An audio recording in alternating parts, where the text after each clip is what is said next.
আসসালামু আলাইকুম রহমতুল্লাহি ওবরাকাতু। আমি এখন যে স্থানটিতে অবস্থান করছি, স্থানটি হলো উহুদের পাহাড়। মহানবী সাল্লাল্লাহু আলাইহি ওয়াসাল্লাম এই স্থানটিতে কাফেরদের হাতে অতর্কিত হামলার শিকার হন এবং মহানবী সাল্লাল্লাহু আলাইহি ওয়াসাল্লামের দামদাম মোবারক শহীদ হয় উহুদের পাহাড়ি। এই উহুদের পাহাড়টিতে মহানবী সাল্লাল্লাহু আলাইহি ওয়াসাল্লামকে পাহাড় ফেটে আশ্রয় দান করেন। ইসলামের ইতিহাসে এটি একটি গুরুত্বপূর্ণ ও স্মরণীয় স্থান। এটি সৌদি আরবের মদিনা শহরের উত্তরে অবস্থিত এবং ইসলামের প্রাথমিক যুগে একটি বিখ্যাত যুদ্ধ হয়, যে যুদ্ধটি উহুদের যুদ্ধ নামে পরিচিত। এই পাহাড়ের পাদদেশেই এই যুদ্ধটি সংঘটিত হয়। ৩ হিজরি ৬২৫ খ্রিস্টাব্দে এই উহুদের যুদ্ধটি সংঘটিত হয়। বদরের যুদ্ধে পরাজয়ের প্রতিশোধ নিতে মক্কার কুরাইশরা মুসলমানদের বিরুদ্ধে আবার যুদ্ধ করতে ৩,০০০ সৈন্য নিয়ে মক্কা থেকে মদিনায় আসেন আবু সুফিয়ানের নেতৃত্বে। কুরাইশদের পক্ষে নেতৃত্ব দেন এই যুদ্ধটিতে আবু সুফিয়ান এবং মুসলমানদের পক্ষে নেতৃত্ব দেন হজরত মুহাম্মদ সাল্লাল্লাহু আলাইহি ওয়াসাল্লাম। এই যুদ্ধটিতে কাফেরদের সংখ্যা ছিল ৩,০০০ এবং মুসলমানদের প্রাথমিকভাবে মুসলমানদের সৈন্য সংখ্যা ছিল ১,০০০। মুনাফিক নেতা আবদুল্লাহ ইবনে উবাই ৩০০ জন সৈন্য সংখ্যা নিয়ে তিনি এই যুদ্ধ থেকে চলে যায়। তখন মুসলমানদের সৈন্য সংখ্যা দাঁড়ায় ৭০০ জন। যুদ্ধের শুরুতে মুসলমানরা বিজয় লাভ করে। রাসূলুল্লাহ সাল্লাল্লাহু আলাইহি ওয়াসাল্লাম ৫০ জন তীরন্দাজকে উহুদের পেছনে একটি পাহাড়ে অবস্থান করান, যে পাহাড়টির নাম জাবালুর রুমাত পাহাড় নামে অবস্থিত, নিযুক্ত করেন।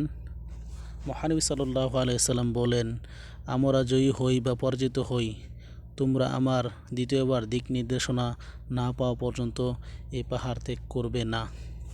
কিন্তু তারা মহানবী সাল্লাল্লাহু আলাইহি ওয়াসাল্লামের দ্বিতীয়বার দিক নির্দেশনা না পাওয়ার আগেই তারা এই স্থানটি ত্যাগ করেন এবং গনিমতের মাল বন্টনের জন্য যুদ্ধের ময়দানে নিচে নেমে যান। এই ফাঁকে নেতা খালিদ বিন ওয়ালিদ তখন ইসলাম গ্রহণ করেননি। ঘুরে এসে মুসলিম বাহিনীর পেছনে আক্রমণ শুরু করেন। মুসলিম বাহিনীর বিপদে পড়ে যায়, অনেক সাহাবী শহীদ হন এবং মহানবী সাল্লাল্লাহু আলাইহি ওয়াসাল্লাম নিজেও আহত হন গুরুতরভাবে এবং দামদাম মোবারক শহীদ হন। এই অতর্কিত হামলার পরে অনেক সাহাবী এবং মহানবী সাল্লাল্লাহু আলাইহি ওয়াসাল্লাম নিজেও এই হামলার শিকার হন এবং মহানবী সাল্লাল্লাহু আলাইহি ওয়াসাল্লামের দামদাম মোবারক শহীদ হন। মহানবী সাল্লাল্লাহু আলাইহি ওয়াসাল্লামের চাচা হযরত হামজা রাদিয়াল্লাহু তাআলা আনহু এই যুদ্ধে শহীদ হন এবং ৭০ জন সাহাবী এই যুদ্ধে শহীদ হন। হামজা রাদিয়াল্লাহু তাআলা আনহুকে নির্মমভাবে শহীদ করার পর তাহার দেহ টুকরো টুকরো করে তাহার কলিজা চিবিয়ে ফেলেন হিন্দা। মহানবী সাল্লাল্লাহু আলাইহি ওয়াসাল্লাম ইরশাদ করেন, উহুদ পাহাড় আমাদেরকে ভালোবাসেন এবং আমি উহুদ পাহাড়কে ভালোবাসি। আমি যে স্থানটিতে অবস্থান করছি, যে পাহাড়টিতে অবস্থান করছি, এই পাহাড়টিতেই ৫০ জন সাহাবীদেরকে এখানেই অবস্থান করতে বলেছিলেন মহানবী সাল্লাল্লাহু আলাইহি ওয়াসাল্লাম। কিন্তু তারা মহানবী সাল্লাল্লাহু আলাইহি ওয়াসাল্লামের দ্বিতীয় দিক নির্দেশনা না পাওয়ার আগেই তারা নেমে যায়। এই যে কবরস্থানটি দেখা যাচ্ছে, এটি হলো ৭০ জন সাহাবীদের যারা শহীদ হয়েছেন তাদের এই কবরস্থানটি, এবং হামজা রাদিয়াল্লাহু তাআলা আনহুর কবরস্থান এখানেও। এই মসজিদটি এই উহুদ পাহাড়ের সাথে অবস্থিত। আমরা এখন এই কবরস্থানটি দেখার জন্য হেঁটে হেঁটে যাচ্ছি এবং যে সাহাবীগুলোই এই উহুদ পাহাড়ে শাহাদাত বরণ করেন তাদের প্রত্যেকজনেরই এখানে নাম আছে। এই সেই স্থান যেখানে ৭০ জন সাহাবী ঘুমিয়ে আছেন। উহুদ পাহাড়ে যারা ৭০ জন সাহাবী শাহাদাত বরণ করেন, এটি সেই কবরস্থান। মহানবী সাল্লাল্লাহু আলাইহি ওয়াসাল্লামে যেখানে অতর্কিতভাবে হামলার শিকার হয় এবং উহুদ পাহাড়টি দেখার আল্লাহ তাআলা আমার মতো গুনাহগারকে তৌফিক দান করেছেন। এই জন্য আল্লাহ তাআলার দরবারে লাখো কোটি শুকরিয়া জানাই আলহামদুলিল্লাহ। আল্লাহ তাআলা আমার মতো গুনাহগারকে এই স্থানটি দেখার এবং কিছু ভিডিও ধারণ করার সৌভাগ্য দান করেছেন। আমি আবারও আল্লাহ তাআলার দরবারে শুকরিয়া জানাই আলহামদুলিল্লাহ।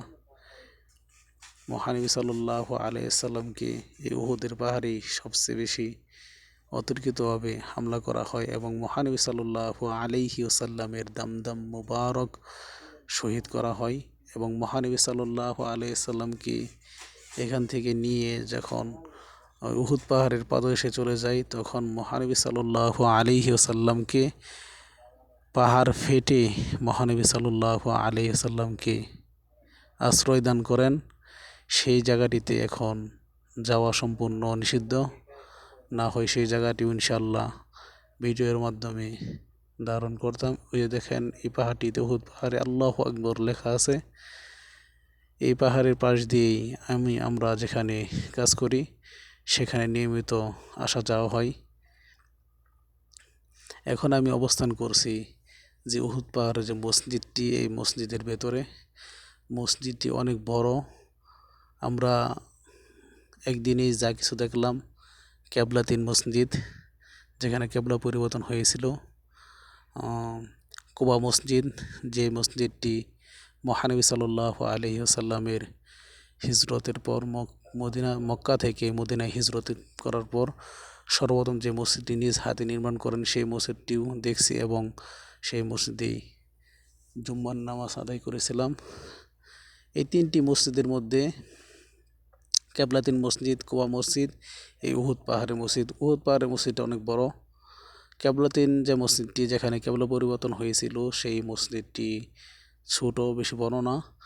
এবং কুবা মসজিদটি অত বড় না, মোটামুটি মিডিয়াম। কিন্তু উহুদ পাহাড়ের যে মসজিদটি, এই মসজিদটি অনেক বড়।